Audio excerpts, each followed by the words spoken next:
नमस्कार, आप देख रहे हैं इंडिया टीवी। आपके साथ मैं हूं मीनाक्षी जोशी और अब वक्त हो गया है मुकाबला का। सेना में बंपर भर्तियों की एक खबर खुशखबरी के तौर पर आई थी, लेकिन आज देश भर से जो तस्वीरें आई वो रंग में भंग डालने का काम कर रही हैं। बिहार के एक जिले के बाद दूसरे जिले, फिर तीसरे, फिर चौथे, फिर पांचवें जिले तक कुछ ऐसी ही तस्वीरें आ रही हैं। और केवल एक राज्य की बात नहीं है, ये आग जो लगी हुई है, ये जो नाराजगी दिखाई दे रही है, वो ना सिर्फ बिहार में है बल्कि उत्तर प्रदेश, राजस्थान, हरियाणा, हिमाचल प्रदेश और वो सारे राज्य जहां से बहुत सारे नौजवान देश की सेवा का सपना देखते हैं, आज देश की प्रॉपर्टी जलाते हुए नजर आए। इनके अंदर नाराजगी है। कहीं पुलिस भारी पड़ी, कहीं उपद्रवी भारी पड़े, कहीं प्रदर्शनकारी घायल हुए, कहीं पुलिस वालों के सिर पर भी चोटें आई। अब तक इसी तरीके की तस्वीरें नौकरी की मांग को लेकर आती थी। अब 90 दिन में नौकरी देने के ऐलान के बाद वैसा ही उत्पात और वैसी ही हिंसा हो रही है। सरकार ये कहती है कि वर्दी भी देंगे, भर्ती भी देंगे, लेकिन गुस्साए नौजवान मरने मारने को उतारू हैं, धमकियां दे रही हैं। सवाल ये उठा रहे हैं कि ये 4 साल की नौकरी, ये टेम्पररी सेना की भर्ती कहां तक औचित्य है इसका, इस पर वो जवाब मांग रहे हैं सरकार से। क्या अग्निपथ स्कीम में किसी सुधार की जरूरत है? अगर हां तो बातचीत हो सकती है, ऐसे रास्ते निकाले जा सकते हैं, लेकिन वो चर्चा से ही संभव है। एक बात तो तय है कि इस तरीके से आग लगाने से कोई हल निकलेगा नहीं, लेकिन नाराजगी युवाओं में भरपूर है। आज मुकाबला में हम इसी कंफ्यूजन और कंफ्यूजन के सॉल्यूशन पर चर्चा करेंगे और यह समझना बहुत जरूरी है, क्योंकि सवाल एक दो लोगों का नहीं, पूरे देश के भविष्य का है, देश के युवाओं के भविष्य का है और सेना के भविष्य से भी इसे आप जोड़कर देखें, क्योंकि सेना इस देश के भविष्य से इतर नहीं है। हमारे साथ बेहद खास मेहमान अब चर्चा में जुड़ रहे हैं। भारतीय जनता पार्टी की ओर से पक्ष रखने के लिए हमारे साथ शहजाद पूनावाला स्टूडियो में ही मौजूद हैं, स्वागत है आपका। कांग्रेस पार्टी की ओर से अभय दुबे हमारे साथ जुड़ गए हैं, बहुत स्वागत अभय जी आपका भी। जेडीयू की ओर से माधव आनंद हमारे साथ जुड़े हुए हैं। और बिहार की स्थिति सबसे ज्यादा विकट इसलिए बनी हुई है, वहां पर ट्रेन को आग के हवाले किया गया, बस को आग के हवाले किया गया, जगह जगह रास्ता जाम किया गया, रेलवे ट्रैक जाम किया गया। तो बिहार से सबसे ज्यादा ऐसी तस्वीरें सामने आती हैं जो परेशान करती हैं। नौजवानों का गुस्सा आज जमकर फूटा है। इसके अलावा मेजर जनरल के सिन्हा साहब भी हमारे साथ जुड़ेंगे, रक्षा विशेषज्ञ हैं, बहुत स्वागत है जनरल साहब आपका। लेफ्टिनेंट जनरल शंकर प्रसाद जी भी हमारे साथ जुड़ गए, बहुत स्वागत लेफ्टिनेंट जनरल शंकर आपका भी। शुरुआत भारतीय जनता पार्टी से ही करेंगे। देखिए शहजाद, ये स्कीम लेकर सरकार इस मंशा से आई कि नौकरियों की जो कमी है, युवा जो बेरोजगार हैं, जो सेना में भर्ती का इंतजार कर रहे हैं, उनके लिए एक संजीवनी के तौर पर ये स्कीम काम करेगी। लेकिन इसका हश्र क्या हुआ वो आप देख रहे हैं। सवाल ये पूछा जा रहा है कि देश की बेहतरीन फोर्स को क्या ऑर्डिनरी फोर्स बनाने की तैयारी की जा रही है? देखिए, सबसे पहले तो जिन्होंने युवाओं के हाथ में तमंचा थमा के उनको अपहरणवीर बनाया है, जिन्होंने स्कैम पथ पर चलकर, चाहे बोफोर स्कैम हो, तात्रा स्कैम हो, जीप स्कैम हो, जिन्होंने स्कॉर्पियन स्कैम हो, इतने स्कैम्स किए डिफेंस सेक्टर में, आज वो जब सियासत करते हैं, और वो कौन लोग हैं? वो वही लोग हैं जिन्होंने सर्जिकल स्ट्राइक पर सवाल उठाए, पुलवामा का दोष भारत की सेना पर डालने का प्रयास किया, बालाकोट पर सवाल उठाए। ये वो लोग हैं जो भारत की सेना की तुलना यूक्रेन से करते हैं। जब गलवान में हमारे वीरों ने बलवान दिखाया तो उन्होंने गलवान का मजाक उड़ाया। डोकलाम के समय पर चाइनीज के साथ खड़े थे। तो आज ये लोग सियासत कर रहे हैं। मैं इसी पे आ रहा हूं, मैं अब इसी पे आ रहा हूं, मैं इसी पे, हम उन युवाओं की बात मैंने तो नाम लिया ही नहीं आज मीनाक्षी जी। मैं इसलिए मैं कह रही हूं कि हम सहयोग की बात तो ये है, पॉलिटिकल पार्टी पर मीनाक्षी जी, पर सहयोग की बात ये है, इन युवाओं के बारे में सोचिए जो नाराज है, जो ये समझ नहीं पा रहे हैं कि उनका क्या भविष्य होगा। सहयोग की बात यह है कि मैंने तो किसी का नाम नहीं लिया, पर आप भी इशारा समझ गई कि कौन इस पर सियासत कर रहा है। यही मैं आपको मुख्य रूप से पहले बताना चाहता था। अब आते हैं इस पूरे मुद्दे पर, क्या भ्रम और मिथक फैलाए जा रहे हैं और सियासत की जा रही है। सबसे पहले तो शेखरकट कमेटी रिपोर्ट है, उसमें कई सारी रिकमेंडेशंस है और कई सारी रिकमेंडेशंस को लागू किया है और ये ऑनगोइंग प्रोसेस है रिफॉर्म का, जैसे कि सीडीएस पोस्ट को क्रिएट करना है, ओआरओपी को लागू करना है जो कुछ लोग नहीं कर पाए, नेशनल वॉर मेमोरियल बनाना है, मॉडर्नाइजेशन ऑफ वेपनरी करना है, जिस प्रकार से आज हम लोगों ने आत्मनिर्भरता की और डिफेंस प्रोक्योरमेंट को पुश किया है, ऑर्डिनेंस फैक्ट्री को कॉर्पोरेटाइज 2027 किया है, उसमें से एक रिफॉर्म यह था कि हमारी देश की सेना जो है, सैन्य बल जो है, उनकी एज प्रोफाइल को नीचे लाना है, जो कि आज की तारीख में 32 साल है। एक समय था कि बहुत युवा हमारी आर्मी हुआ करती थी, आज 32 साल है, उसको 26-27 की ओर लाना है, उसको फिटर बनाना है, उसको और आधुनिक बनाना है।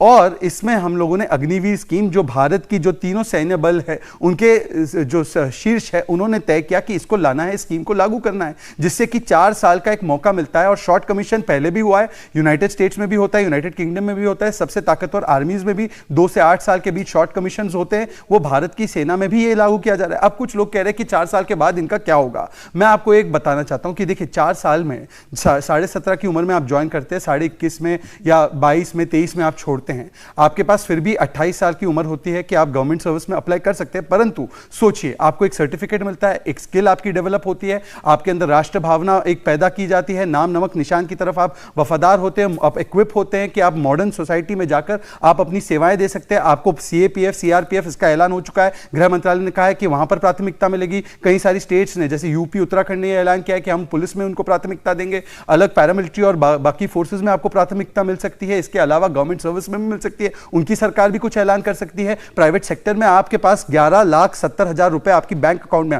आप बताइए कितने युवाओं के पास 3-4 साल के बाद 22-23 की उम्र में 11 लाख का एक बैंक बैलेंस होता है कि वो अपना खुद का बिजनेस शुरू कर दे। तो मुझे लगता है कि यहां पर भ्रांतियां जो फैलाई जा रही है, और ऐसा नहीं है कि समाज में चले जाएंगे तो ये लोग जो है एक खतरा बन जाएंगे। बहुत सारे लोग जो हमारी आर्मी से एग्जिट करते हैं, वो 32 की उम्र में एग्जिट कर जाते हैं, तो क्या वो समाज के लिए खतरा बन जाते हैं? ये हमारी आर्मी और सेना के मनोबल पर चोट करने वाली कुछ ताकतें हैं, जो हमारी सेना को बार बार कमजोर करने के लिए विदेशी धरती पर जाकर पाकिस्तान और चाइना के सुर में सुर मिलाती है। ये वो लोग हैं जो रफाल का एक्विजिशन नहीं होना देना चाहते थे, ये वो लोग हैं जिन्होंने 1,80,000 बुलेट प्रूफ जैकेट नहीं खरीदा।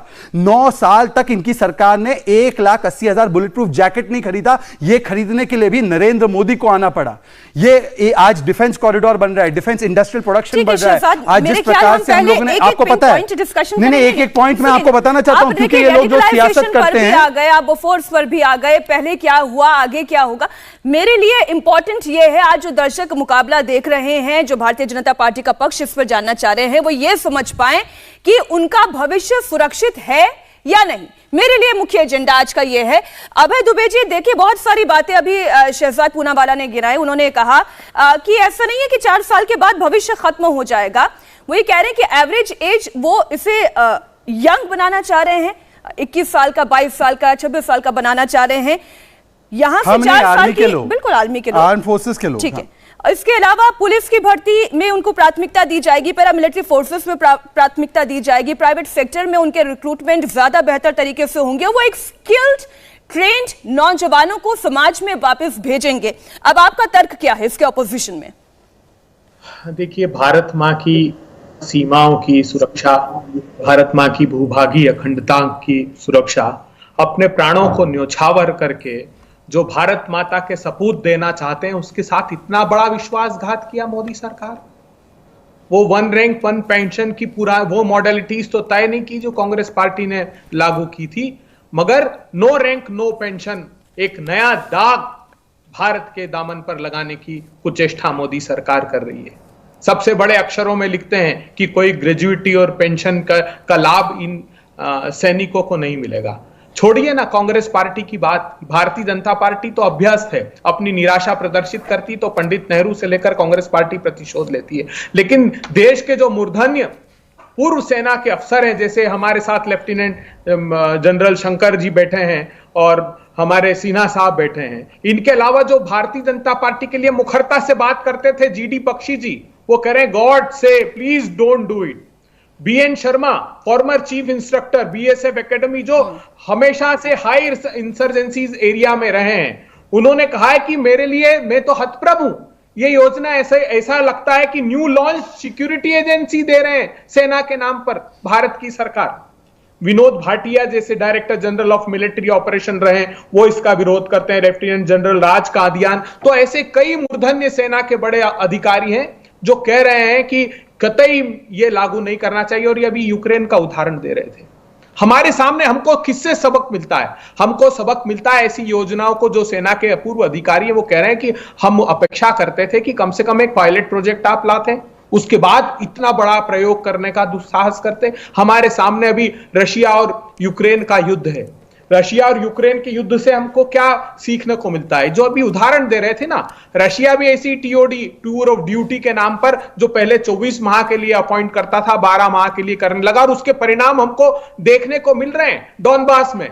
अभी हमारे दोनों रक्षा के विशेषज्ञ बताएंगे और कह रहे हैं कि बहुत अवसर है साहब, इसके बाद 4 साल के बाद उनको नौकरी के 30 लाख सरकारी पद खाली है। जानती हैं आप? अभी रेलवे मंत्री ने जवाब दिया है 3,01,414 नॉन गजेटेड कैटेगरी के रेलवे में पद खाली है, गजेटेड कैटेगरी के 2519 पद खाली हैं। ये पूरे प्रीमियम इंस्टीट्यूट्स हिंदुस्तान के, जिसमें आईआईटीज है, आईआईएम्स है, एनआईटीज है, रिसर्च इंस्टीट्यूट है, school of planning and architecture है, 60-60, 70-70% पद खाली है। मैं उसके आंकड़ों में नहीं जाना चाहता। आप सेना की को ले लीजिए, सेना में पद खाली है 1,30,000 के लगभग। जो एम्प्लॉय, सुनिए ना, जो लेबर फोर्स पार्टिसिपेशन रेशो हमारा 14-15 में 47% था, वो घटकर 39% हो गया। 4,80,00,000 लोग जनवरी से अप्रैल के माह में, अभी centre for monitoring Indian economy ने बताया कि काम मांगने पर भी काम नहीं मिल रहा, ऐसी बेरोजगारी की अवस्था कर दी। और ये कहते हैं कि रोजगार के अवसर उनको बाहर जाएंगे तो मिल जाएंगे। अरे शर्मनाक बात है ये। थोड़ा तो तरस। और कहां हो रहा है आंदोलन? आप कह रहे हैं कांग्रेस के लोग तमंचे थमा रहे हैं। अरे युवाओं के लिए इतनी अभद्र भाषा का प्रयोग मत कीजिए। देश के युवा आपके लिए है। तमंचा आपने थमाया। ठीक है अभय जी, हम आज किसी भी तरीके के पॉलिटिकल छींटाकशी में नहीं फंसेंगे। मैं फिर बार बार कह रही हूं एक ही बात, क्योंकि इन्होंने बेरोजगारी के बारे में काफी कुछ कहा। राजस्थान में अभी नहीं, पर 10 सेकंड सिर्फ, अभी जैसे हम बात कर रहे हैं, राजस्थान में प्रदेश कांग्रेस के दफ्तर के बाहर लोग धरने पर बैठे कि नौकरियां दे दो हमें, सरकार की नौकरियां। राजस्थान में 20% की बेरोजगारी दर है 1 साल से। ये यहां पर आकर लेक्चर दे रहे। इन्होंने 27 लाख नौकरियां दी यूपीए के शासनकाल में, हमने 7.5 करोड़ दी पहले टर्न में। ये हमसे बात कर रहे हैं। मैं फिर कहती हूं, ये 27 लाख नौकरियां दी इन्होंने पूरे देश में 10 साल में। शहजाद, अब मैं आप दोनों को और ये नौकरी का मामला नहीं है। पॉलिटिकल छींटाकशी में मैं बिल्कुल नहीं जाना चाह रही हूं। मैं इस स्कीम को लेकर अगर कोई भ्रम है और अगर ये स्कीम गलत है तो इसके हर पहलू पर चर्चा करना हमारे लिए आवश्यक है। मुझे किसी पॉलिटिकल छींटाकशी में नहीं जाना है। सिन्हा साहब, मैं आपके पास आ रही हूं। अब आपने ये पूरी स्कीम देखी, आपने ये पूरी स्कीम सुनी, आपने भारतीय जनता पार्टी को सुना, आपने अभय दुबे को भी सुना, कांग्रेस का पक्ष भी आपने इसमें सुना। अब ये युवाओं के साथ या ये उन अभ्यर्थियों के साथ विश्वासघात है जो तैयारी करके बैठे हुए थे, जिनका फिजिकल हो चुका था, रिटर्न हो चुका था, वो इंतजार कर रहे थे कि भर्तियां निकलेंगी तो वो सेना में नौकरी पाएंगे, या फिर ये एक नई ऊर्जा का सोपान आपको नजर आ रहा है, इससे से ज्यादा युवाओं को नौकरी मिलेगी और ज्यादा अवसर खुलेंगे? आपकी राय? मीनाक्षी, जय हिंद। मुझे उम्मीद है कि आप थोड़ा मौका देंगे मुझे समझाने का। देखिए, सबसे पहली जो सबसे बड़ी बात आपने कही है कि ये कोई ऐसा मौका नहीं है कि पॉलिटिकल डिबेट करें या पॉलिटिकल छींटाकशी करें। और किसी बात को यदि इस स्कीम के अलावा कोई लेकर आता है कि हमने ये कर दिया वो कर दिया, तो मैं फिर साथ नहीं हूँ। दूसरा, यदि ये केवल नौकरी देने के लिए एक जरिया बना गया तो एक बहुत बड़े ऑर्गेनाइजेशन को, जो कि प्रूवन है, 75 साल से ये प्रूव कर रखी है, one of the best organisation, यदि उसलिए किया गया है, वो इरादा एक्चुअल है, तब फिर मैं उसके साथ नहीं हूं। मगर मेरा मानना है कि सरकार शायद ऐसे समय में इसको अनाउंस की है कि ऐसा लगता है कि केवल नौकरियों देने के लिए ये चीज करी जा रही है। यदि ये मनसा है, नौकरी देना मनसा है, तो भगवान के लिए आप इसको, इस ऑर्गेनाइजेशन को ना करें। बट मेरे अनुसार ऐसा नहीं है। मैंने बहुत डीप, मैं इसको 6 महीने से देख रहा हूं, 3 महीने से इसके ऊपर में बहुत ज्यादा सोच विचार की है। देखिए, इसके बहुत प्लस पॉइंट्स हैं, इसके कुछ चैलेंजेस जिसको आप माइनसेस कह सकती हैं, या वो एक, मैं इसको कहता हूं चैलेंजेस हो सकता है, तो उसको हम कर सकते हैं। एक बहुत बड़ा डिसीजन ले लिया गया है और सेना के जो हमारे सबसे पहले जो सर्विंग चीफ्स होते हैं, जो हमारे रिप्रेजेंटेटिव हैं, उन तीनों को मैंने सुना है इसके, और उनसे मैंने बातचीत भी की है। वो कहते हैं कि पूरे चीज को आप देखिएगा तो इसके ऊपर में मेरिट्स बहुत हैं, बट बहुत चैलेंजेस हैं सर। मेरिट पहले मेरे ख्याल मेरिट आप गिना दें, फिर हम चैलेंजेस भी गिनाएंगे, पॉइंटेड डिस्कशन हो जाएगा। मेरिट्स की पहले बात करते हैं। आप क्या, आपके नजर में मेरिट्स क्या हैं? देखिए, जो बात हो रही है मेरिट को यदि आप इस तरह से समझिए कि एक बहुत बड़ा ऑर्गेनाइजेशन है जो कि एब्सोल्युटली एक दिशा में जाकर के जिसका रेजिमेंटेशन एक नया चीज है और पूरे विश्व के लिए अब अजूबा चीज है, जिससे कि हम लड़ाइयां लड़ते हैं। हमारे सीनियर ऑफिसर बैठे हैं, जनरल प्रसाद साहब, ये डीजी इन्फेंट्री रहे हैं, हम लड़ते ही इसके ऊपर हैं, नाम नमक निशान के ऊपर में। मगर नाम नमक निशान जो पैदा होता है ऐसे नहीं पैदा होता, पैदा होता है जब आप उसके ऊपर में जो उसका लीडरशिप है उसको सींचता है, उसको निकालता है। अभी इस चीज में क्या है, जब आप पूरे विश्व के अंदर में आप 1.5 बिलियन के अंदर में जब आप 17 साढ़े से लेकर के 21 साल तक PBOR पर्सनल बिलो जो हमारे जवान हैं उसकी भर्ती के लिए अपने बेस को बढ़ाते हैं। बेस को बढ़ाना इसलिए कहते हैं क्योंकि ये आपका रेगुलर प्रोसेस में 6 महीने की ट्रेनिंग्स में होगा।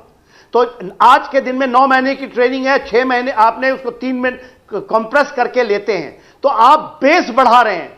हाइब्रिड वॉर में, मॉडर्नाइज 21वीं सेंचुरी के वॉर में, जिसके अंदर में स्पेस भी है, टेक्नोलॉजी भी है और ये चीजें मेन हैं, और इसके ऊपर में जज्बा, लड़ाई करने की चाहत, मनोबल, वो है चैलेंजेस।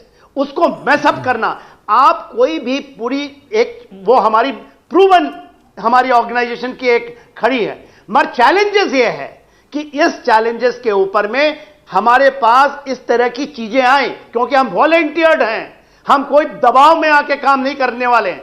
और हमारे देश के लिए सबसे बड़ा पॉइंट है कि आपके लिए लोग मर मिटने के लिए तैयार हैं सेना में आने के लिए। तो बेस बना हुआ है, बेस है। और मैं आपके माध्यम से मैं उन लोगों को जो आ रहे हैं, मैं ये बताना चाहता हूं कि प्लीज फॉर गॉड सेक ये डिसाइड ना करें कि सेना के अंदर में कैसे रिफॉर्म्स आएंगे, सेना का स्ट्रक्चर कैसा होगा, वो करने के लिए लोग हैं, काबिल लोग हैं। एक डिसीजन ले लिया गया है तो सड़कों में आकर के इस रिफॉर्म्स के ऊपर बदली आएंगी। एक दिन पहले ही बता दिया गया कि जो लोग आएंगे नहीं सर, देखिए जो इस वक्त सड़कों पर हो रहा है मैं उसे जस्टिफाई तो नहीं कर सकती। एक सेकंड और बोल दो, एक सेकंड मैं इसकी बड़ी बात बोलता हूं। हाँ। केवल आज ये हो जाए, एक डिसीजन ये आ जाए, क्योंकि जरूरत है डिसीजन का, और ये डिसीजन आ जाए कि सेना डिसाइड करेगी ये जो 25% या जो दूसरे जो रहेंगे, अदरवाइज जो सेना कह देती है ये लोग फिट नहीं है किसी भी, ना तो पुलिस के लिए ना किसी, वो नहीं आना चाहिए, क्योंकि आप उसको वीड आउट करेंगे। ऐसे डेड आउट ये सर मोरल डाउन करने वाली बात है, और इसलिए मैंने कहा कि मैं आज जो ये आगजनी हो रही है मैं इसे जस्टिफाई तो कतई नहीं कर सकती, लेकिन ये जो लोग सड़कों पर निकले हैं, जो युवा हैं, आप उनकी पीड़ा और उनका दर्द भी समझने की आवश्यकता है। ये वो तमाम युवा हैं जो नौकरी के इंतजार में बैठे हुए थे, उनके सामने एक संशय खड़ा हो गया, ये संशय दूर करने की आवश्यकता है। आपने कहा आपके सीनियर हैं जनरल शंकर प्रसाद, मैं उन्हीं से अब इस पर राय लेती हूँ। सर आप इसके चैलेंजेस बताएं, क्योंकि जो मैं अलग अलग लोगों से सुन रही हूं कि आप जो है अपना बेस तो बढ़ा रहे हैं, हाइब्रिड वॉर के लिए आप अपने लोगों को तैयार तो कर रहे हैं, लेकिन परफॉर्मेंस ड्रिवन प्राइवेट ऑर्गेनाइजेशंस में ये बात अच्छी लगती है, सेना में इस तरीके के अभ्यर्थियों का पहुंचना जो इस संशय में हमेशा रहेंगे कि 4 साल के बाद उनका भविष्य क्या होगा, क्या ये उचित है? क्या ये सेना का ऑल टुगेदर मोरल डाउन नहीं करेगा?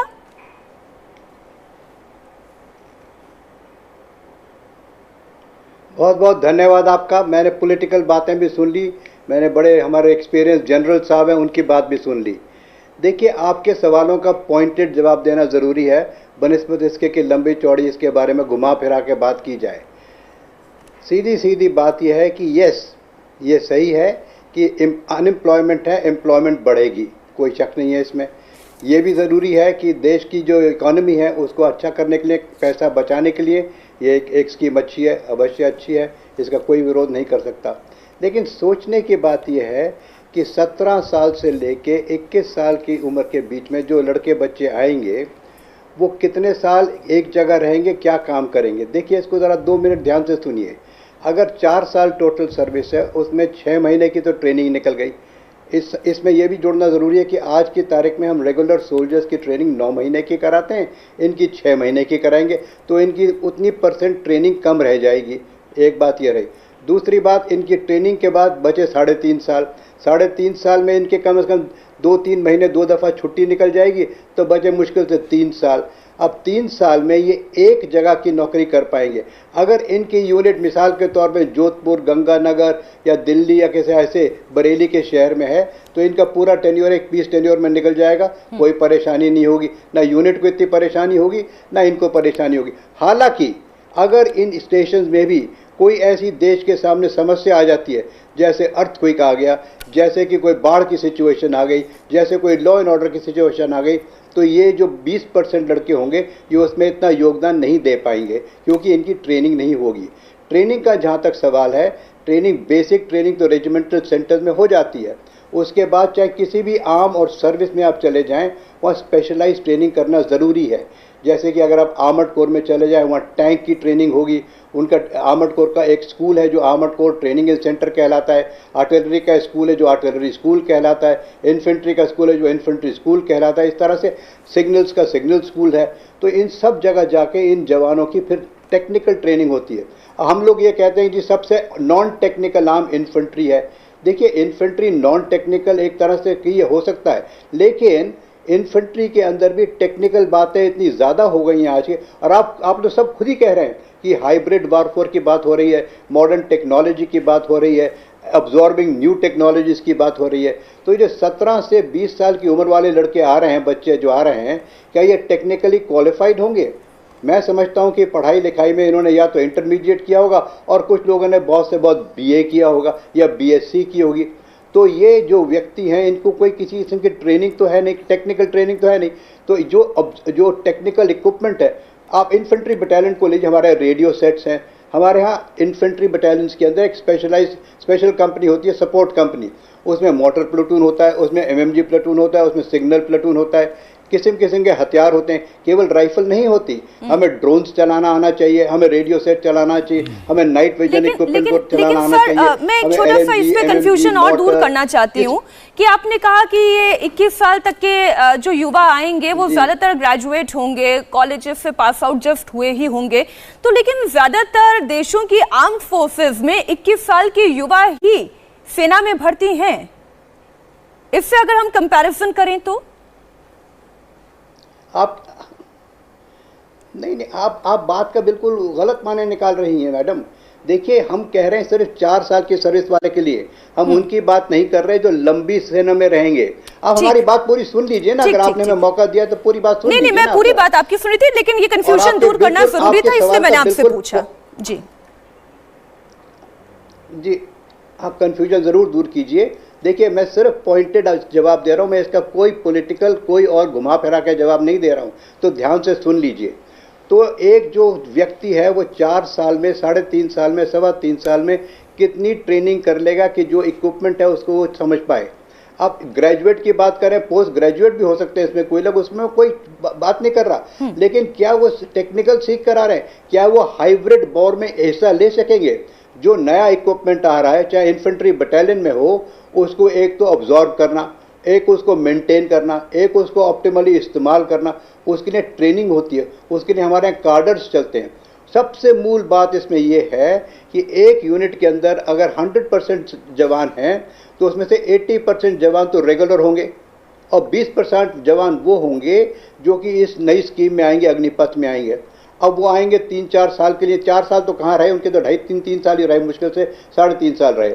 तो अगर आज की तारीख में इस यूनिट कमांडर को गलवान में जाना पड़ता है, इस यूनिट को कैलाश रेंज पर चढ़ना पड़ता है, इस यूनिट को ढोकलाम में जाना पड़ता है, इस यूनिट को उरी टाइप के ऑपरेशंस करने पड़ते हैं, इस यूनिट को कोई इंसर्जेंसी के अंदर कश्मीर में कोई पेट्रोलिंग या एम्बुश करना पड़ता है, इस यूनिट को कहीं नागालैंड में कोई एम्बुश करना पड़ता है, कोई पेट्रोलिंग करनी पड़ती है, तो उसमें जो कठिन टास्क होगा उसमें क्या कमांडिंग ऑफिसर इन 20% आदमियों को भेज पाएगा? नहीं भेज पाएगा, क्योंकि कमांडिंग ऑफिसर ये नहीं चाहेगा कि उसका ऑपरेशन फेल हो जाए। कमांडिंग ऑफिसर ये चाहेगा कि 100% सक्सेस मिले मुझे, और 100% सक्सेस ही लेकर आएगा वो। तो वो क्या करेगा, वो उन व्यक्तियों को भेजेगा जो कि ट्रेंड उसके पास है, जो पुराने सिपाही हैं, जिनको उसकी काफ़ी तरह से एक्सपीरियंस है, उनको इक्विपमेंट चलाना आता है, उनको नाइट विजन इक्विपमेंट का अच्छा ज्ञान है, उन्हें रेडियो सेट्स का अच्छा ज्ञान है, उनकी वेरी वेल पुट जनरल प्रसाद। मैं आगे आपसे और इस पर चर्चा करूंगी, लेकिन इफ यू अलाउ मी, मैं इस पर जेडीयू की भी एक राय लेना चाहती हूँ। माधव आनंद जी, देखिए, अगर आप हमारे रक्षा विशेषज्ञों को अगर कन्विंस नहीं कर पा रहे हैं पूरी तरीके से, जो चैलेंजेस की वो बात कर रहे हैं, आप उन युवाओं को कैसे कन्विंस करेंगे जो इस वक्त हाथों में आग का गोला लिए बिहार की सड़कों पर दिखाई दे रहे हैं? और आपके लिए ये बहुत चुनौतीपूर्ण है, क्योंकि सबसे ज्यादा तस्वीरें इस तरीके की बिहार से आ रही हैं। तो वेट करो, अब खाली हो जाएगा। मीनाक्षी जी, देखिए, एक डिफेंस और मिलिट्री से जुड़ा हुआ मसला है, और सरकार ने जो अग्निपथ स्कीम लाई है, और उसके स्कीम पे जो डिफेंस एक्सपर्ट के जो व्यूज़ आ रहे हैं, छात्रों जो प्रदर्शन कर रहे हैं, वो कई जगह तो उग्र प्रदर्शन हो रहा है। जो आपने बिहार की बात की, आपने जो है उत्तर प्रदेश की बात की, राजस्थान की बात की, तमाम अन्य स्टेटों की बात की। मुझे लगता है, मेरी पार्टी का स्पष्ट रूप से मानना है कि केंद्र सरकार को इस पर पुनर्विचार करने की आवश्यकता है, और मुझे पूरा उम्मीद है कि जो एप्रीहेंशंस, जो कंसर्न्स स्टूडेंट्स के हैं, जो डिफेंस एक्सपर्ट के हैं, उसको सरकार समझे और इस पे पुनर्विचार करे। क्योंकि बहुत सारे चीज़ क्या होती है, जब सरकार कोई पॉलिसी लाती है, तो मैं ये नहीं कह सकता हूं कि सरकार अध्ययन करके पॉलिसी नहीं लाती। निश्चित रूप से सरकार ने भी अध्ययन किया होगा। तमाम देशों में इस तरह की योजनाएं चल रही है, स्कीम चल रही है, यूएस में भी योजनाएं चल रही हैं इस तरह की, वहां भी इस तरह की इंप्लॉयमेंट जनरेशन पे काम होता है। लेकिन भारत एक विविधताओं वाला देश, 130 करोड़ की आबादी है, जहां अनएम्प्लॉयमेंट रेशियो भी ज्यादा अपना है। मुझे लगता है कि सभी लोगों की बात को सुन के केंद्र सरकार इस पे पुनर्विचार करे, और जो एक कंसर्न स्टेक होल्डर्स हैं उसकी सहमति जरूर ले। सहमति यानी कंसर्न स्टेक होल्डर्स का अर्थ है कि डिफेंस एक्सपर्ट, डिफेंस के लोग, और जो छात्र सेना में जाना चाहते हैं, जो लोग उग्र प्रदर्शन कर रहे हैं, उनके पॉइंट को भी ध्यान में सुनना चाहिए। और मुझे पूरा उम्मीद है कि केंद्र सरकार इस पे पुनर्विचार करेगी। ठीक, मैं शहजाद इस पर आपकी राय लूंगी। एक छोटे से ब्रेक के लिए हम रुक रहे हैं। क्या किसी सोल्यूशन की संभावना दिखाई देती है? जवान सैनिकों के पास अनुभव कम है, ये सवाल है। सवाल ये भी है कि 4 साल की नौकरी के बाद वो फिर कहां जाएंगे?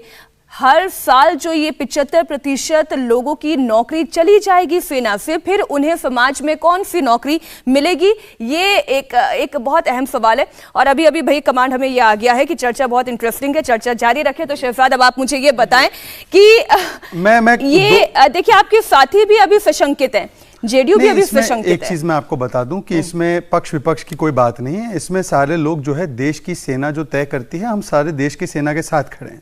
मुझे आपको बताने दीजिए कि ये कोई फैसला सरकार का कोई एम्प्लॉयमेंट गारंटी स्कीम का फैसला नहीं है। ये फ्यूचर रेडी फाइटिंग फोर्स बनाने के लिए आर्मी और आर्म फोर्सेस के चिंतन के बाद, और बहुत सारे आर्मी के आर्म फोर्सेस के नेतृत्व से बातचीत करने के बाद ही ये नीति बनी है, पहली बात। दूसरी बात, शेखटकर कमीशन रिपोर्ट की, कमेटी रिपोर्ट की आप बात कर लो, उसमें देख लीजिए कि क्या सुझाव है। मैं तीसरी बात करता हूं, हालांकि मेरी कोई औकात नहीं है कि मैं के सिन्हा जी और शंकर प्रसाद जी के सामने इस विषय पर बोल भी सकूं, पर 1978 की बात है, जब हमारी आर्मी हुआ करती थी, तब उसमें 70% से ज्यादा सीपॉइज हुआ करते थे, और ऑफिसर्स की जो रेशो थी और सीपॉइज की जो रेशो थी, उनको पता है। आज वो 40% से कम है। किसी भी आर्मी में, आर्म फोर्सेस में यंग लोगों की ज़्यादा ज़रूरत पड़ती है, और जो यंग लोग होते हैं वो टेक्नोलॉजिकली अडेप्ट भी ज़्यादा आसानी से करते हैं। जैसे कि ड्रोन टेक्नोलॉजी की बात कर रहे हैं, मुझे लगता है इस पैनल पर मैं सबसे ज़्यादा युवा हूँ। मेरे जो एज ग्रुप के लोग हैं, या मुझसे जो कम एज ग्रुप के लोग हैं, वो बहुत सारे लोग जाना चाहते थे आर्मी में, पर क्योंकि हमारे पास ये एक फैसिलिटी नहीं थी कि हम 4-5 साल में ही आर्मी को सर्व करके फिर आगे बढ़े, इसलिए बहुत सारे लोग नहीं कर पा रहे थे। और आज की जो वॉरफेयर है वो भी चेंज हो रही है। अभी उसके बारे में के सिन्हा जी ने भी वर्णन किया कि आज की वॉरफेयर जो है वो ज्यादा मॉडर्न इक्विपमेंट के साथ लड़ी जाती है। ऐसा नहीं है कि मैन टू मैन कॉम्बैट हो रहा है। हाँ, गलवान में एक सिनेरियो था, वहां पे हुआ है। जो जनरल प्रसाद ने कहा, सुनिए ना, इसी को मैं ऐड कर रही हूं, लेकिन जो बात जनरल प्रसाद ने कही, उन्होंने कहा कि 6 महीने की आपकी ट्रेनिंग है, जिसे 9 महीने से घटाकर आपने 6 महीने कर दिया। 2.5-3 साल की आपकी जॉब रह जाएगी। सुनिए ना, 2.5-3 साल की आपकी जॉब रह जाएगी, उसमें आपकी पीस एरियाज में अगर जॉब रही वहां पे आप क्या अनुभव पाएंगे? अब जिसकी गलवान में अगर जॉब रही वो वहां पर क्या अनुभव पाएगा? किस आधार पर फिर ये एक बहुत बड़ा चिंता का विषय है। मैं इसको एड्रेस करता हूं। पहले तो आप इस बात को समझ लीजिए कि जो ट्रेनिंग देनी है, जो भी आर्म फोर्सेस में आते हैं, चाहे रेगुलर कार्डर के रूप में या अग्निवीर के रूप में, वो ट्रेनिंग किस प्रकार से देनी है ये आर्म फोर्सेस का फैसला है। ये सरकार बैठ के डिक्टेट नहीं करती आर्म फोर्सेस को कि आप 9 महीने की ट्रेनिंग 6 महीने में कर दीजिए। उनको लगता है 9 महीने की 12 महीने करनी है, वो उनका विशेष अधिकार है। उसमें शहजाद पूनावाला और हमारी पार्टी का कोई लेना देना नहीं है। उनका तय करने का एक पैमाना है कि उनको किस प्रकार से सही लगता है। दूसरी बात मैं पूछना चाहता हूं कि आज हमारी शेखटकर कमेटी रिपोर्ट को आप पढ़ लीजिए। उन्होंने भी कहा है, और उन्होंने पैसे बचाने की बात नहीं है, पर उन्होंने ये कहा है कि हमें डिफेंस का जो बजट है उसको इंक्रीज तो करना ही है। इनके जमाने में 2 लाख करोड़ था बजट, हमारे यहां पर आज पिछला बजट आप देख लो 5 लाख करोड़ से ज्यादा है। कैपिटल आउटले जो है 19% बढ़ाया गया है लास्ट बजट में भी। क्यों? क्योंकि हम मॉडर्न फाइटिंग इक्विपमेंट पे अब जोर दे रहे हैं। राफाल्स हमने एक्वायर किए, अपाचीज लाए, चिनूक्स लाए। ये लोग तो क्या करते थे, आपको अब छोड़ दीजिए, आप बोलेंगे राजनीति नहीं करनी है। इतने समय तक हम बैलिस्टिक मिसाइल बना रहे थे, परंतु हमारे पास AK सीरीज की राइफल्स बनाने की क्षमता नहीं थी। अब AK-103 कलाशनिकोव बन रहा है, देश में ही बन रहा है। ऑर्डिनेंस फैक्ट्रीज किस प्रकार से क्या स्थिति में थी उसको मॉडर्नाइज करें। डिफेंस कॉरिडोर कॉस्ट कटिंग कर रहे हैं। कॉस्ट कटिंग का कोई सवाल नहीं है। एक सेकंड, ये 500 करोड़ देकर गए थे OROP के नाम पे। हम 42,000 करोड़ पिछले साल हमने OROP में दिया है। ये लोग हमसे बात करते हैं इस विषय पे, ये सियासत कर, और आज भी ये क्या यूक्रेन की सेना के साथ भारत की सेना की तुलना कर रहे हैं, फिर से एक बार मनोबल पर चोट कर रहे हैं। मैं इनसे पूछना चाहता हूं कि आप बताइए ना, आज की तारीख में जब भारत की सेना गलवान में लड़ी और वीरता से लड़ी, तो इन्होंने सवाल नहीं उठाया क्या? सर्जिकल स्ट्राइक की अनाउंसमेंट किसने की? क्या भारतीय जनता पार्टी के नेता ने की या DGMO ने की थी? क्या उन्होंने सवाल नहीं उठाया? उन्होंने कहा कि नहीं नहीं नहीं, सर्जिकल स्ट्राइक हुआ ही नहीं, ये बालाकोट एयर स्ट्राइक हुआ ही नहीं। अरे भाई साहब, तो उनकी तो पूरी ट्रेनिंग थी, DGMO ने अनाउंस किया था, उस पर आपने सवाल और सियासत किए, तो इन पर भी सियासत कर रहे हैं। मेरा सिर्फ इतना कहना, और मैं एक लास्ट पॉइंट, देखिए ये जितने भी अग्निवीर हम ले रहे हैं 4 साल में, उससे भारत की आर्मी का कॉम्पोजिशन चेंज नहीं हो रहा है। मुझे लगता है 6 या 7% मैक्सिमम अपर लिमिट होगा कि वो इंडक्टीज होंगे। इससे कैसे भारत की आर्मी का कॉम्पोजिशन चेंज हो गया? मान लीजिए कि अगर कोई इसमें तब्दीली लानी है या इसमें कोई चेंजेस लाने हैं, तो ऐसा तो नहीं है कि हमने भारत की आर्म्ड फोर्सेस का स्वरूप ही बदल दिया है। ये सारी प्रैक्टिकल चीजें हैं। मतलब जो आप ये कह रहे हैं कि जो परमानेंट जो रिक्रूटमेंट होता है वो भी होगा और ये भी होगा, ये पैरेलल 2 प्रोसेस साथ में चलेंगे। और अग्निवीर में से जो सबसे बेहतरीन परफॉर्मेंस करने वाले 4 में से 1 को तो डायरेक्टली लिया जा रहा है आर्म फोर्सेस में आगे बढ़ने के लिए, डिपेंडिंग अपॉन उनकी पोस्टिंग कहां होती है। नहीं, डिपेंडिंग अपॉन, एक second, depending upon the rigorous training and selection procedure with the highest standards set by the Indian arm forces. इसको मत भूलिए, ये इंडियन आर्म फोर्सेस है, ये कोई ऐसी वैसी संस्था नहीं है। ये एक आदमी को अगर अग्निवीर के भी रूप में लेगी तो ऐसे मैं कहूंगा कि ऐसी प्रक्रिया के जरिए लेगी कि वो कोई कम नहीं होगा किसी भी क्षमता में। यानी आधे जवान अभय जी की अनुभवी होंगे, आधे जवान जो हैं वाकई में जवान होंगे। जो एज ब्रैकेट की बात यहां पर बार बार शहजाद उसे पॉइंट आउट कर रहे हैं। मीनाक्षी जी, शो के बाद इस कार्यक्रम को जरूर देखिएगा और तय कीजिएगा कि कांग्रेस पार्टी 1 से 1.5 मिनट बोलती है और आप इंटरप्ट कर देती है और 5-5, 7-7 मिनट अबाध रूप से बोलने का भारतीय जनता पार्टी को मौका देती। जरूर देखिएगा इस बात को। अब मैं सिलसिलेवार जवाब देना चाहता हूं। देखिए, कोई स्टेक होल्डर से बात करने का स्वभाव ही नहीं। मोदी सरकार प्रचंड बहुमत में आई, पहला निर्णय लिया, एक के बाद एक 3 अध्यादेश लेकर आए जमीन हड़पने के किसानों की, जो सारे दलों ने तय किया था। कभी स्टेक होल्डर से बात नहीं की, उसको वापस लेना पड़ा। दूसरी, किसानों का आंदोलन था कि स्टेक होल्डर से बात नहीं की और कहते हैं कि कांग्रेस प्रायोजित था किसानों का आंदोलन, हम तो अच्छे कानून उनके लिए लेकर आए थे। गलत तरीके से GST इंप्लीमेंट किया, सारे उद्योगपतियों ने, व्यापारियों ने विरोध किया, तो कहते हैं कि नहीं, तब भी स्टेक होल्डर से इन्होंने कंसल्टेशन नहीं किया था। आज भी स्टेक होल्डर से कंसल्टेशन नहीं किया, नहीं तो मूर्धन्य सेना के वरिष्ठ बड़े अधिकारी, पूर्व अधिकारी इस बात का विरोध नहीं करते। ये कॉन्स्क्रिप्ट जो मॉडल है जिसको एडॉप्ट किया, हाँ, रशिया में ये इस मॉडल को उन्होंने अडॉप्ट किया, चाइना ने अडॉप्ट किया उसको, US ने अडॉप्ट किया उसको, साउथ कोरिया ने अडॉप्ट किया, इजराइल ने। लेकिन सबसे जो लेटेस्ट परिणाम हमको इस मॉडल के आए हैं, जो रशिया के आए हैं, जिसको पूर्व सैन्य अधिकारी बताएंगे। रशिया की सेना ने 24 माह से घटाकर उन सैनिकों को 12 माह के लिए रिक्रूट करने का निर्णय लिया। वो कितना भयावह और भारी पड़ा उनको, ये हमको यूक्रेन जैसे एक छोटे देश के साथ उनके युद्ध में देखने को मिलता है। जब हम दो तरफा युद्ध की परिस्थितियों से जूझ रहे हैं, तब कम से कम ये निर्णय नहीं लेना चाहिए। ये बड़ी बड़ी बात कर रहे थे। अरे साहब, कैपिटल आउटले आपका है, उसमें आपने 22-23 में 62,625.82 करोड़ रुपए कम कर दिए, पार्लियामेंट्री कमेटी ने बताया। और जो प्रोजेक्ट अलोकेशन था, सेना ने जो प्रोजेक्शन दिया था, उसके एवज में अलोकेशन 1,02,396 करोड़ रुपए कम कर दिया। पढ़िए ना parliamentary standing committee on defence, पढ़िए आप, मुरली मनोहर जोशी साहब। आपको बताता हूं। नहीं सुनिए, बीच में मत, मैंने आपके बीच में एक भी बात नहीं बोली। आप मुझ पे टीका कर रहे हैं, इसलिए जवाब कह रहे हैं, ये कह रहे हैं। आप सुनिए, कल्पना तो कीजिए मीनाक्षी जी, अगर 17 साल का नौजवान यहां भर्ती होता है, तो वो 4 साल के बाद 20-21 वर्ष के बाद उसके हाथ में जब कोई डिग्री भी नहीं है, ये कोई डिग्री भी नहीं दे रहे हैं। और अभी सेना के अधिकारी हमारे सिन्हा साहब बता रहे थे कि नाम, नमक, निशान वो हटा दिया और लिखते हैं जोश और जज्बा। अरे वो अपने प्राणों को आहूत कर रहे हैं, तो उनके हवाले सिर्फ जोश और जज्बा, फिर सरकार क्या करेगी? तो सेना को भी धोखा दिया और देश के नौजवानों को भी आप धोखा दे रहे हैं, नियोजित रूप से धोखा आपने दिया है। आप मुझे बताइए ना, एक तो उदाहरण बता दीजिए। आपने कहा कि हमने कंसल्टेशन किया, तो कहां, कौन सा कंसल्टेशन किया बताइए आप? क्या स्टेक होल्डर से कोई बात की? ये प्रयोग करना बंद कर दीजिए सेना के साथ। बड़ी बड़ी बातें करते थे जब आप सत्ता में नहीं आए थे। प्रधानमंत्री जी के भाषण सुनिए उस समय के, क्या कहते थे वो, कि मैं तो पैर छूता था, मेरा तो स्वप्न था सेना में भर्ती होना, हम 1 रैंक 1 पेंशन दे रहे हैं। मैं चुनौती देता हूं, सेना के पूर्व अधिकारी जंतर मंतर पर महीनों तक बैठे रहे कि जो मॉडलिटीज तय हुई थी, जिसका आप हवाला दे रहे हैं कि 500 करोड़ रुपए का प्रोविजन कांग्रेस की पार्टी ने किया था, वो मॉडलिटीज को उठाकर आपने बदल दिया और सेना के पूर्व अधिकारी बोल रहे थे। तो ये अब नो रैंक नो पेंशन का काम आपने प्रारंभ कर दिया है। एक बार जाइएगा और देखिएगा डोकलाम में क्या स्थिति हुई थी। 71 डेज का स्टैंड ऑफ था, आपने कहा डिसंगेजमेंट हो गया।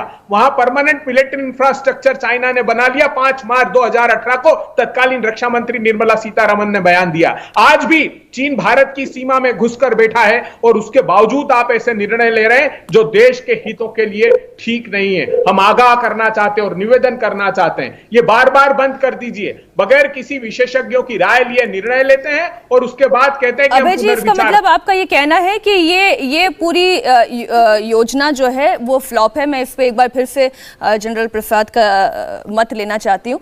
सर, ये पूरी तरह से फ्लॉप है या इसमें सुधार की गुंजाइश है? क्योंकि अभी भी ये डिबेटेबल है, ये डिस्कशन में, हालांकि सरकार इसे ला चुकी है, रक्षा मंत्रालय ये कह चुका है, लेकिन फिर भी जैसे अब ये जो कहा जा रहा है कि जो यहाँ से ट्रेनिंग पाकर निकलेंगे उन्हें बड़ी ही आसानी से रेडिकलाइज किया जा सकता है, ये पॉसिबिलिटी कितनी नजर आती है? इस पर भी आप थोड़ा सा रोशनी डालें।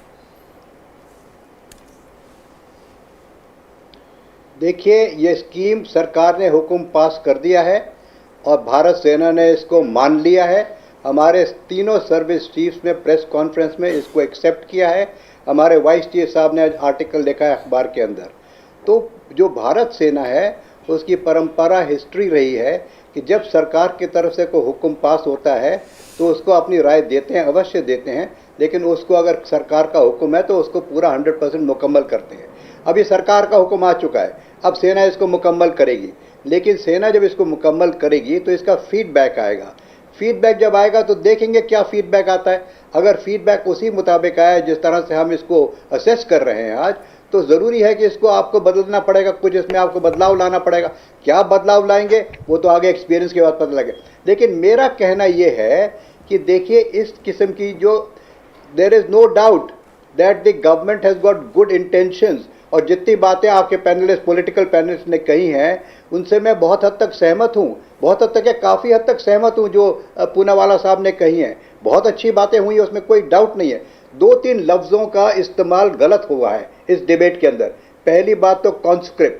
कॉन्स्क्रिप्ट का मतलब होता है कि हम ज़बरदस्ती किसी को भर्ती करें, तो ज़बरदस्ती भर्ती नहीं हो रही है। It's a volunteer army, unlike the Chinese where there is conscription, unlike North Korea where is conscription. एक टाइम अमेरिका में भी कंस्क्रिप्शन था, लेकिन अब अमेरिका में कंस्क्रिप्शन नहीं है।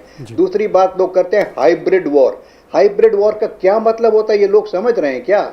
हाइब्रिड वॉर का मतलब होता है it's a regular war with lots of increment in the technology. Cyber war इसमें बीच में आती है, इसमें और कई एक किस्म की चीज़ें नई आती हैं। So it becomes a hybrid war. और हाइब्रिड वॉर का मतलब समझना बहुत ज़रूरी है। उसमें यह नहीं समझना चाहिए कि जो बेसिक टैक्टिक्स है, जो एक इन्फेंट्री जवान टैक्टिकल मूवमेंट करता है, जो इन्फेंट्री की एक हथियार है, जो टैंक की एक गन और उसकी जो नेविगेशन और ड्राइविंग टेक्निक्स है, आर्टिलरी के शेल को सही जगह पर गिराना, ये these are all technical terms. So hybrid war को इस्तेमाल न करें इस डिस्कशन में। It is a regular war जिसके लिए हमें एक ट्रेनिंग करनी है सब आर्म्स एंड सर्विसेज की। आप सोचिए कि एक व्यक्ति सिग्नल कोर में चला गया अगर, तो वो क्या 3 साल में सारे जो इक्विपमेंट्स होते हैं उनको समझ लेगा क्या? उनको रिपेयर कर लेगा, उनको मेंटेन कर लेगा, उनको ऑप्टिमल यूज कर लेगा? मैं तो कहता हूँ इन्फेंट्री तक में ये कठिन हो जाएगा।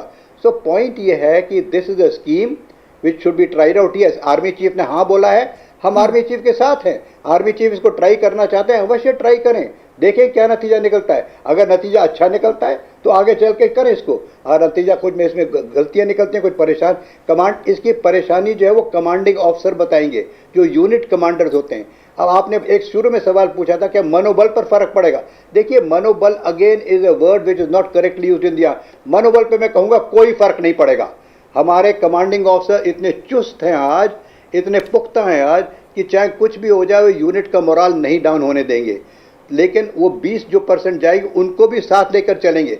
मेरा पॉइंट ये था केवल कि जब कठिन टास्क आएगा तो वो 20% को इस्तेमाल करेंगे कि 80% ट्रेंड आदमियों को इस्तेमाल करेंगे। अगर गलवान में हुआ, अगर कैलाश रेंज में हुआ, अगर किसी इंसर्जेंसी में हुआ, अगर कहीं अर्थक्वेक हुआ, कहीं बाढ़ आने का चक्कर हुआ, वहाँ अपने बेस्ट लड़कों को भेजेंगे कि नहीं भेजेंगे? तो ये बेस्ट लड़कों में तो नहीं होंगे, क्योंकि ये तो अभी 2-3 साल की मुश्किल से नौकरी करेंगे और उसके बाद बाहर की हवा देख रहे हैं। So there is no question of any moral effect.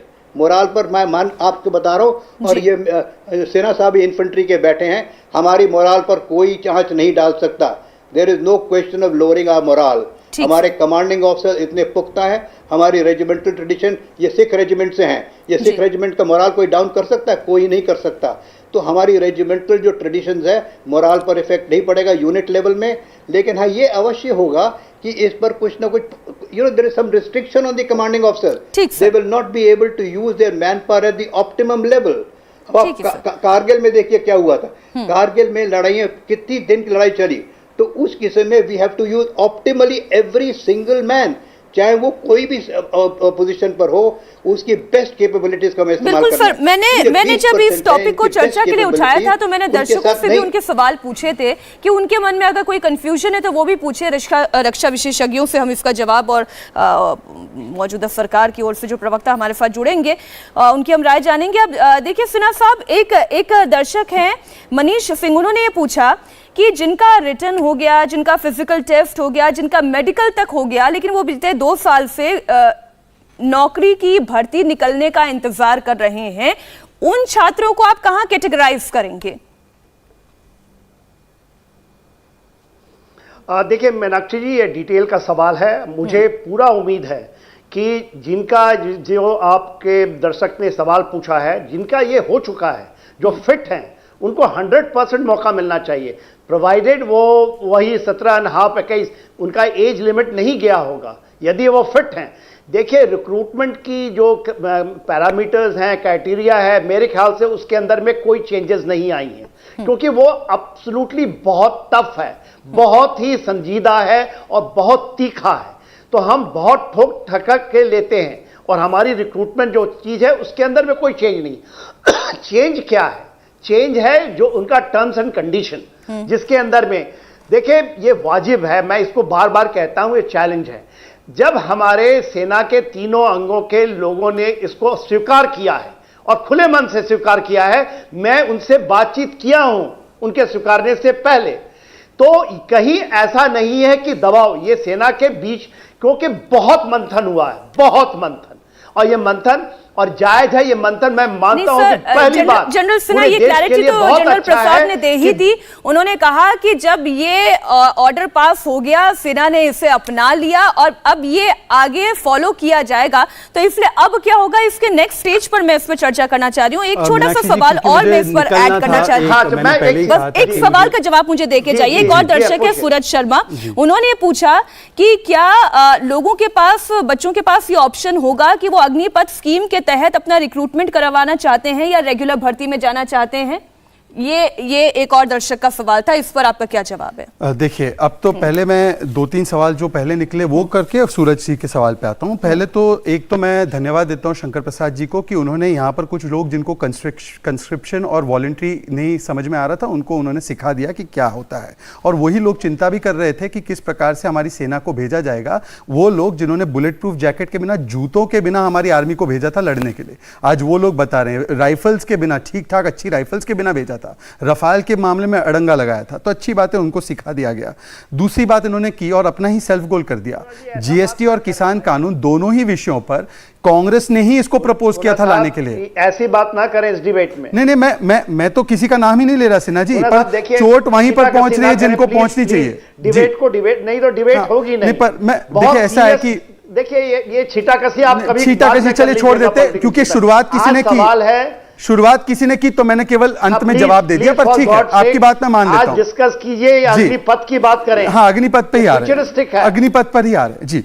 देखिए, किसी ने अभी बात उदाहरण दी और सेल्फ गोल कर दिया किसान कानून और जीएसटी पर। क्या स्टैंड था कांग्रेस का किसान कानून पर जब 2004 से 14 में थे?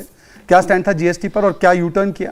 इस शॉर्ट सर्विस कमीशन की भी बात कोई आजकल की बात नहीं है, ये 2014 के बाद की बात नहीं है, ये कई वर्षों से चले आ रही चर्चा है। और मैं इनसे पूछना चाहता हूं, जो कह रहे धोखा दिया, तो क्या admiral R Hari Kumar, army chief Manoj Pande ji और वीआर चौधरी जी क्या धोखा दे रहे देश को? देश को धोखा दे रहे हैं? इस तरीके की चर्चा में ना जाएं, आज का बड़ा पॉइंटेड टॉपिक था। मैं एक लास्ट बात ये कहना चाह रहा हूँ, देखिए मैं लास्ट बात एक कहना चाह रहा हूँ, देखिए एक लास्ट बात कहना, नहीं, शंकर प्रसाद जी देखिए, मैं तो अपनी बात रख रहा हूँ, मुझे तो कमीशन की बात ना, कमीशन फॉर गॉड से नहीं, कमीशन मत कीजिए, नहीं commission, it is not officer, मेरे ख्याल हम आगे इस चर्चा को और बढ़ा नहीं पाएंगे, मेरे पास समय इतना ही था। माधव आनंद जी, मैं दोबारा आपके पास चर्चा के लिए आना चाहती थी, लेकिन फिर कभी जब कंप्लीटली पॉलिटिकल डिबेट हम रखेंगे, हम फिर आपसे चर्चा करेंगे। लेकिन आज का विषय ऐसा था जिसमें रक्षा विशेषज्ञों का मत हमारे लिए समझना ज्यादा जरूरी था। बहुत बहुत शुक्रिया आप सभी मेहमानों का हमारे साथ जुड़ने के लिए। इंडिया टीवी हर वक्त हर जगह डाउनलोड करने के लिए सर्च करें India TV news Google play store या ऐप स्टोर पर।